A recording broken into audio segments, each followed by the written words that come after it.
Who are you really? Are you the body you see in the mirror? The stream of thoughts moving through your mind? The memories you hold? The roles you play? The name others call you by? If all of these changed tomorrow, would you still be you?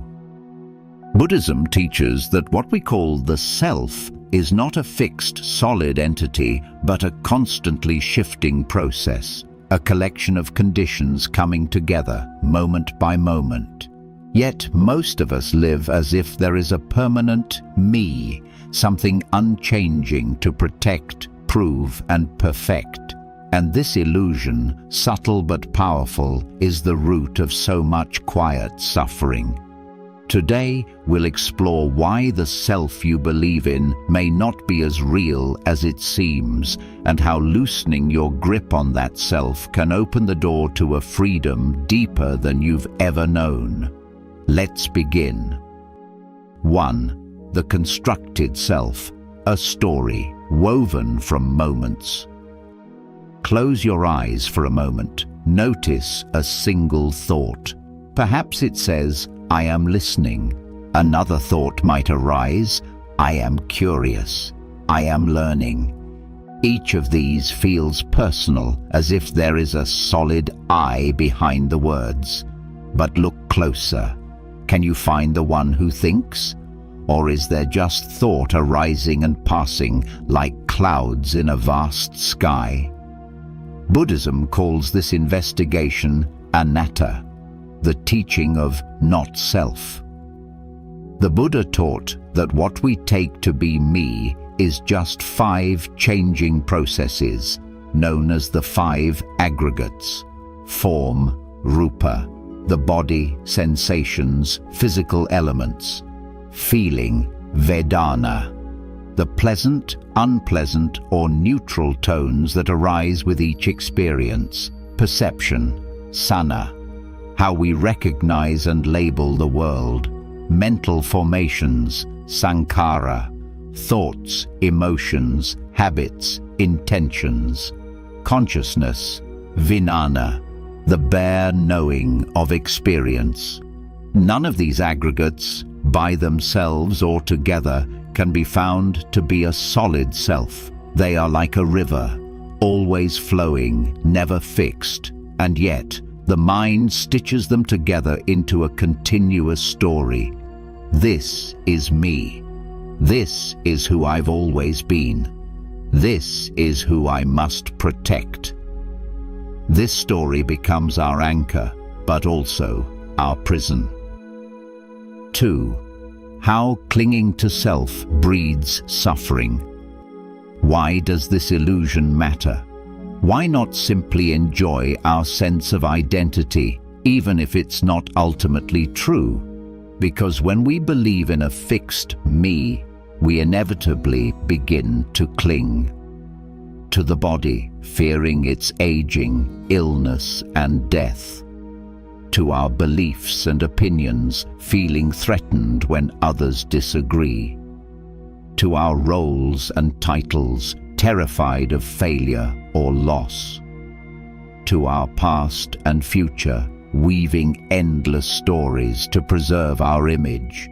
This clinging breeds subtle anxiety, fear, and a restless drive to control what cannot be controlled.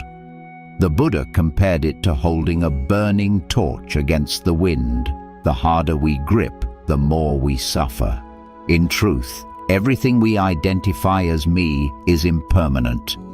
The body changes, thoughts arise and dissolve, emotions shift like weather.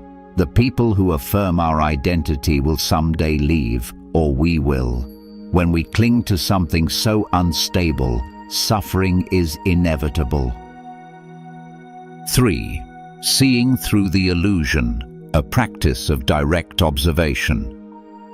So how do we loosen our grip on this elusive sense of self without falling into confusion or despair? How can we explore the profound Buddhist teaching of anatta, no self, not just as a philosophical idea, but as a direct, lived experience that transforms how we see ourselves and the world? The answer lies in the practice of direct observation, a fundamental method in Buddhist meditation that invites us to step back and simply witness our experience as it unfolds. This practice helps us recognize the transient and impersonal nature of what we usually identify as I or me. Begin by sitting quietly in meditation. Close your eyes gently and bring your attention to your body. Notice the natural rhythm of your breath, the gentle rising and falling, the coolness as you inhale, the warmth as you exhale. Don't try to control the breath, just observe it. As you observe, thoughts will arise. Perhaps you notice a thought like, "This is boring," or "Am I doing this right?" Don't judge or push them away. Instead, gently observe these thoughts as well. See them as mental events passing through your awareness. Now, ask yourself some simple but powerful questions. Where is the thinker? Where is the owner of the breath?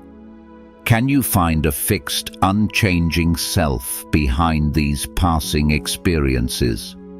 Chances are, you won't find a solid entity behind your thoughts or sensations. Instead, what you discover is awareness itself, a vast, open space in which sensations, emotions, and thoughts arise and fade away. There is knowing, but no fixed knower. This insight is at the heart of Buddhist wisdom. It reveals that the self we cling to is not a permanent, isolated identity, but a fluid, dynamic process. We are not separate islands, but part of a continuous flow of experience. Zen master Huang Po beautifully expressed this truth. When no distinction exists between mind and object, that is the true state of reality. What this means is that the boundary between me and the world dissolves in deep awareness. There is simply life unfolding, moment by moment, without a separate self controlling or owning it. This practice of direct observation is not a denial of existence. It doesn't say you don't exist at all. Instead, it shifts your perspective from being a separate someone to becoming the spacious awareness in which everything appears and disappears. You begin to experience yourself not as a fixed thing, but as the open field of consciousness itself. As you cultivate this awareness, your attachment to a rigid identity naturally softens. You start to see through the illusion of a solid self and recognize the freedom that comes from living with an open heart and mind. This practice of direct observation is a powerful tool for anyone seeking to awaken from the illusion of self. It helps dissolve the barriers that separate us, revealing a profound unity with all life. By seeing clearly, without the filter of ego, we step into a deeper reality, one where peace, compassion, and clarity naturally arise. 4. The fear of losing me. For many people, the concept of no self, or anatta in Buddhist teachings, feels deeply unsettling, even frightening. We instinctively ask, if there is no self, what happens to my memories, my relationships, my dreams, and everything that makes me who I am? Will it all simply vanish? This fear often stops people from exploring the profound freedom that comes with understanding the true nature of the self. Buddhism does not teach annihilation or the destruction of our being. Rather, it teaches a path to freedom, freedom from the suffering caused by clinging to a fixed, fragile identity. This freedom is not about losing ourselves, but about letting go of the false notion that there is a permanent, unchanging me to protect. Imagine holding a handful of water. The harder you squeeze, the more it slips away between your fingers. But if you cup your hands loosely, the water stays gently resting there without effort. This simple image perfectly illustrates what it means to let go of the self. When we try to cling tightly to our identity, to the stories we tell about ourselves, we create tension and anxiety. But when we relax our grip, life flows more naturally and peacefully. Letting go of the egoic self doesn't mean giving up on life. Relationships continue, creativity flows, goals remain meaningful. But now these aspects of life are experienced without the constant strain of defending or proving who we are. We no longer feel the need to protect a fragile sense of self that is always at risk of being threatened. In fact, loosening this grip often makes life more vivid and alive. When we stop filtering every moment through the lens of, "How does this affect me?" or "What does this say about who I am?" we begin to see the world more clearly. The colors become sharper, the sounds richer, and our compassion deepens. Without the ego's interference, we connect more authentically with others and the present moment. The Thai forest master Ajahn Chah beautifully captured this truth when he said, "You see, in truth, there is no you who suffers, there is only suffering."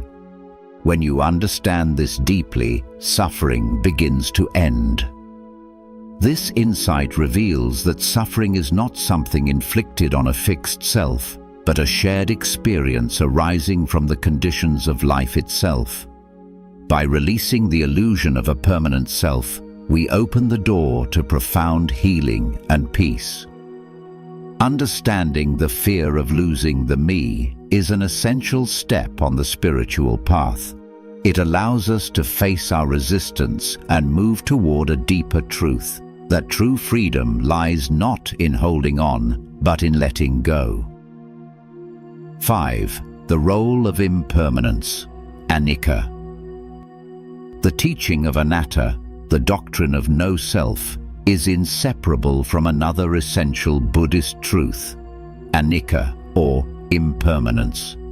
These two are deeply intertwined. To truly understand one is to see the other more clearly. Take a single breath as a simple, everyday example. It arises naturally, lingers for a brief moment, and then quietly fades away. This cycle repeats without effort, endlessly. The same is true for every thought, every sensation, every emotion, and every role or identity we assume. Nothing remains fixed or permanent. Everything is in constant flux. Yet, despite this obvious truth, we habitually cling to a sense of self as if it were something solid and unchanging. We hold on to the stories we tell ourselves about who we are, to our past experiences, to our likes and dislikes, and even to our future hopes. We mistake these passing elements for a permanent I, but they are all transient phenomena. When we cling to a self, we are essentially grasping onto something that by its very nature will change and dissolve. This grasping is the root of suffering because it sets us up to experience loss, disappointment, and fear. The moment what we identify with shifts or disappears, suffering follows. But when we truly see impermanence, something fundamental shifts in us. We no longer expect things or ourselves to stay the same. We stop trying to hold life still or control its flow. Instead, we begin to embrace change as an inherent part of existence. This acceptance opens the door to a profound peace, a gentle surrender to the flow of all things, rather than a battle against them. The Buddha said, "All conditioned things are impermanent."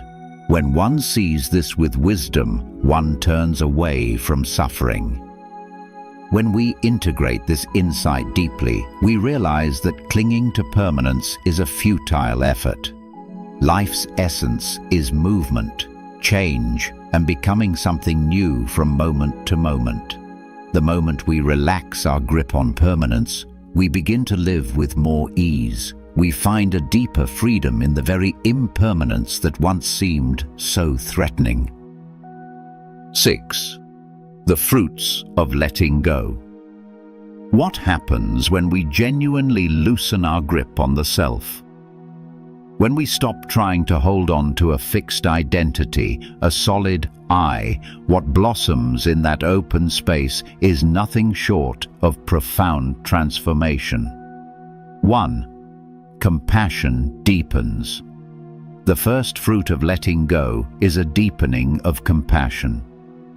When we realize that our own identity is not a fixed possession, but a fluid, ever-changing process, something shifts inside us. We start to see our own thoughts, emotions, and sensations as passing phenomena, not permanent fixtures. This insight naturally extends outward. When we meet others, we recognize their experiences, anger, joy, fear, confusion, as equally transient. They too are caught in the dance of arising and passing away. This understanding softens judgment. Instead of labeling someone as angry or difficult, we see a person temporarily overwhelmed by suffering or joy. Buddhist teachings emphasize metta, or loving kindness, and karuna, compassion. These are not abstract virtues, but arise spontaneously when we perceive the impermanent, interconnected nature of all beings. Seeing that everyone carries the weight of impermanence fosters empathy. We begin to respond from a place of kindness, patience, and forgiveness rather than reactivity or criticism. 2. Fear softens. Another profound change is how fear, especially fear of death, loss, and change, begins to soften. Much of human fear stems from the illusion that there is a fixed self that can be threatened, harmed, or destroyed. But when we understand that the self is a process, not a permanent entity, the idea of annihilation loses its sting. There is no solid I that can be obliterated, only the natural flow of conditions arising and passing away. The Buddha taught that clinging to the idea of an unchanging self is the root of anxiety and suffering. But by loosening that grip, we start to meet impermanence not as an enemy, but as the very nature of reality. This doesn't mean indifference or resignation. It means freedom from the paralyzing fear that comes from trying to hold on to the unholdable. 3. Presence becomes effortless. When we stop constantly maintaining a self-story, the narrative of who we are, what we should be, and what we must do, presence becomes effortless. There is a simple, profound peace in just being here, breathing, listening, alive without the burden of becoming or defending a fixed identity. In Buddhist practice, this state is sometimes called mindfulness or bare attention, the ability to rest fully in the present moment without distraction or judgment. Without the noise of self-referential thoughts, we experience life more directly and vividly. Every moment is fresh and alive, no longer filtered through the lens of I and mine. 4. Freedom arises. Ultimately, what emerges from the space of letting go is freedom. The Buddha named this freedom Nibbana, or nirvana, the extinguishing of clinging, craving, and the suffering they cause. Nibbana is not some distant, unreachable goal. It is available here and now. In each moment, we release the grip of I, me, and mine. This freedom is like the sky, vast, open, unconfined. When clouds of clinging and identity dissolve, what remains is the clarity and peace of our true nature.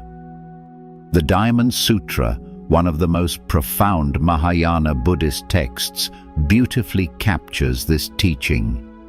Thus shall you think of all this fleeting world, a star at dawn, a bubble in a stream, a flash of lightning in a summer cloud, a flickering lamp, a phantom, and a dream.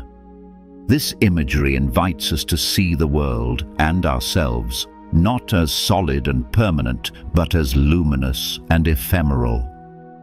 When we recognize the dreamlike quality of the self, our grasping softens naturally.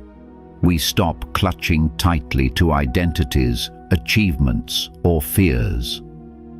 In that softening, peace blooms effortlessly. We come to live not from scarcity and defense, but from abundance and openness. And this, ultimately, is the gift of the spiritual path. The freedom to awaken fully to life as it is, transient, interconnected, and deeply alive. You are not who you think you are. Not because you are nothing, but because you are not a thing at all. You are a flow, a space, an openness in which all experience dances. When we loosen our grip on the story of me, we don't disappear, we awaken. We taste a freedom beyond clinging, beyond fear, beyond the restless search to be someone. So sit, breathe, watch the river of your experience, and notice there is life here, radiant and free, even without a fixed self to own it. Let yourself rest there. If this reflection spoke to you, consider liking, subscribing, and sharing this with someone seeking peace on their path. Thank you for being here.